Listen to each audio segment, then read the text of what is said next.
आयुष्यातला प्रत्येक क्षण मला आनंदाने जगायचा आहे. ऋतूचा फोन होता, टेंट कॅम्पिंग करायचंय. रात्रीचं निघतो नदीच्या किनारी जंगलात आणि मग काय त्याच ठिकाणी राहायचा विचार करतो. का? कारण की कंटाळलो या जगाला, कंटाळलो या विश्वाला, कंटाळलो या लोकांना.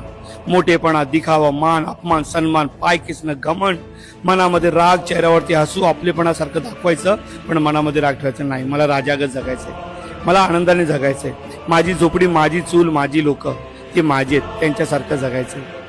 पण काय झालंय ना, दिखाव्यामुळे ना आम्ही आमचं लाईफ, आमचं आयुष्य कमी जगत चाललेलं. लोक काय बोलतील, लोक काय विचार करतील याच्याने पूर्ण आम्ही आयुष्य जगतोय. नाही, ही चूक आता मला परत करायची नाही. सर्व गोष्टी मला दूर फेकायच्या आहेत, पण मला जगायचं आनंदाने. अरे किती सहन करणार लोकांची टोमणं, लोकांचा विचार, लोक काय बोलतील या गोष्टीमध्ये आयुष्य किती दिवस घालून नाही. जे आहे ते माझे, जे दिसते ते माझं. प्रत्येक क्षण आनंदाने सर्व गोष्टी दूर ठेवायच्यात आणि एक स्वतःच्या मनामध्ये अशी उडी मारायची ना की जिथं कोणी नको. मी आणि माझं विश्व, मी आणि माझी लोक, मी आणि माझं नातं.